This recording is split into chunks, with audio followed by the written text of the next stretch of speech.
Good morning. It's Friday. I'm just got out of the shower. Gonna have some spinach and egg whites for breakfast and some suja, green juice. And then we're going to the hospice. See what we see. Got some sleep a little bit, which is good. Better than before. I think the wine might have helped, but I needed some sleep and it worked. So fingers crossed that she's comfortable today. And maybe not quite so angry. I have some things I want to say to her. I've written them down, put a lot of thought into it. They're not long, but they're things I want her to hear for her. But she would not have been receptive yesterday. She didn't want me to talk at all. She certainly wouldn't have been able to hear anything the way I want her to hear it if I'm in that position. I may never be able to tell her, but I'm hoping today that she might be more open. So that's what I'm going in with. That's my hope. So I'm going to make some breakfast. See you guys later.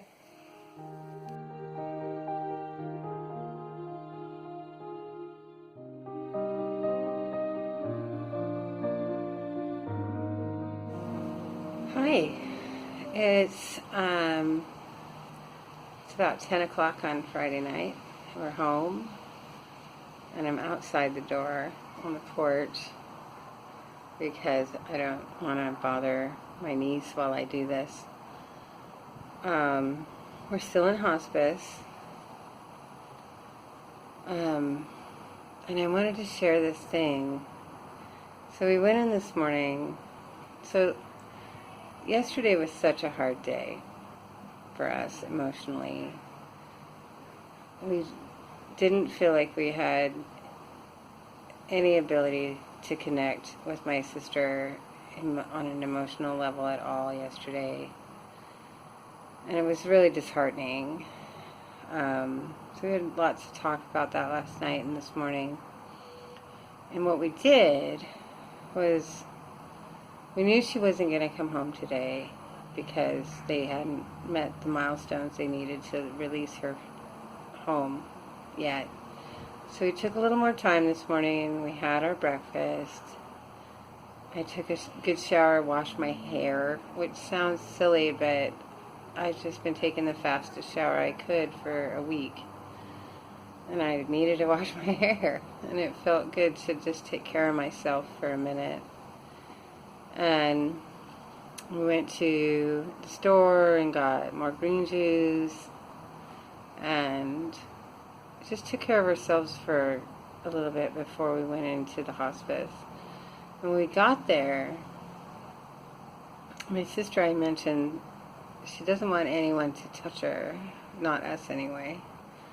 And she'd refused a massage therapist and an acupuncturist in the past few days. And we had talked to her a lot about acupressure yesterday. She was not receptive. She's very much, she's so independent, and it's just hard to let her to get her to receive care, to let herself be cared for. And so today when I walked in to her room, there were all these women in there. And the room was still completely dark from last night. And there's 3 women all around her bed. And we were, oh, what's going on? And they were like, oh, sorry. And so she had allowed these ladies to come in and do this acupressure for her. And so I just sat down in the chair and I watched in the darkened room. It was so beautiful. These ladies were just moving so slowly with their acupressure movements on her feet and her ankles and her hands and her arms and her neck and her head and all the places. And they had their eyes closed, and they were giving her their peace. It was so beautiful. Their energy was so moving. I couldn't help but cry, obviously. But she would receive it, finally, some care. And they were so invested in giving her this peace. It was so beautiful, and they were really there for a long time. And at the end of it, she was so sleeping. She was so soundly sleeping, finally. It was just, I couldn't even thank them. I blurted out a choked thank you. I wanted to tell them so much, that they had given her so much. This was such a big deal. But I will never forget that. The sight of these women just with their eyes closed and just giving her that positivity and that energy, and it worked. And she let them. That was such a big deal. This process, there's so many people that I don't know them, and they have come and given me either me or my niece or my sister so much in small gestures and little acts, but they have such an impact. And it really, in this world we live in right now, it really renews my faith in humanity. It's corny to say, but there are kind people out there, and it makes me happy to know it. It's had such an impact for us these last few days. So that's how we started the day.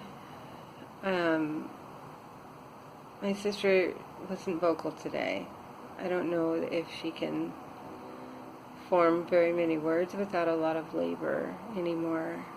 I'm not sure how much her cognitive function is still with her. Still breathing well. She didn't eat today. She didn't drink any. But she rested. And she still didn't want us to touch her, which is too bad, but that's okay. She seemed like she'll probably make it through the night, so we came home to get some rest for ourselves, because we're both starting to feel like we might be getting sick, and that would be the worst thing. We don't want to bring any illness to her, so we're trying to make sure we're getting our rest.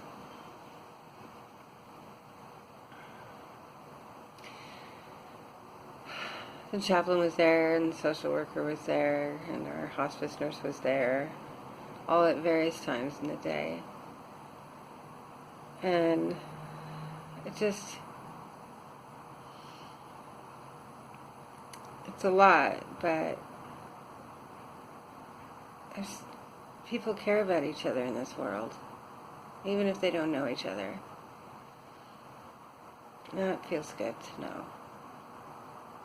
They care about her, care about me, not just because they're paid to, because they wouldn't go this far if it was just for money.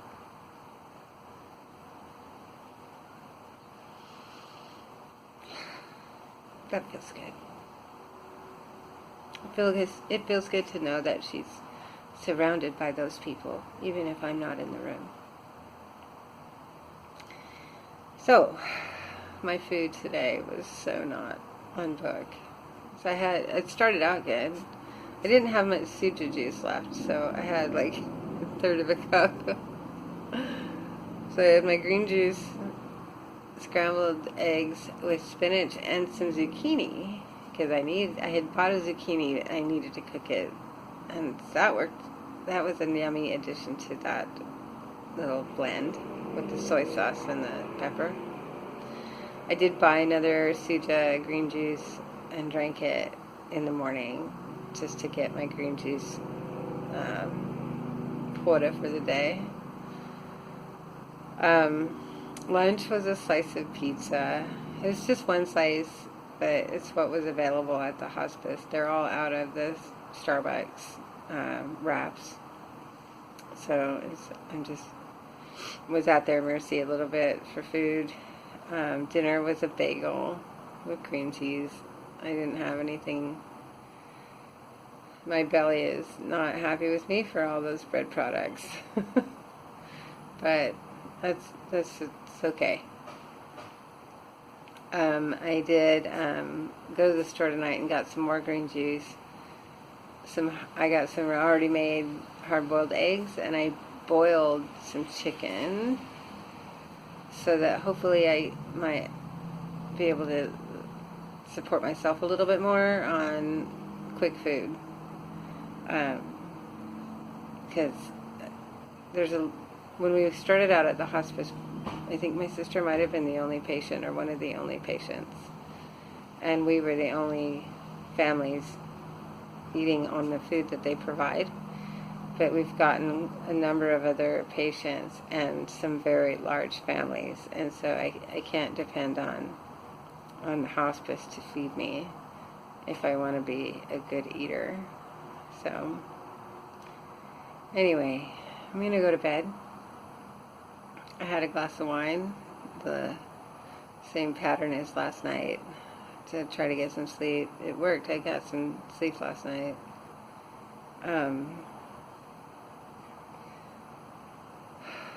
It's going to be a marathon, I think. She's not letting go. But we're here. We'll do our best. And it still feels right. So we'll keep going. I appreciate everybody's words.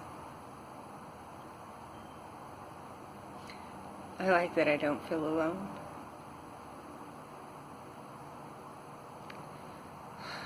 It feels like I need to be very private with my time with her. Like I'm selfish. I want her to myself. But I do appreciate that people are paying attention.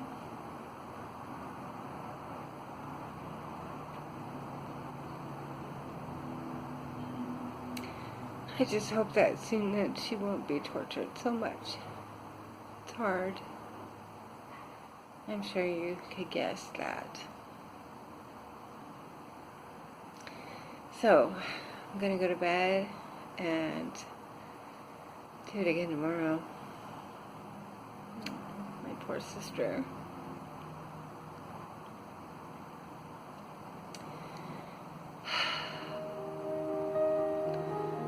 Anyway, I'll see you guys later.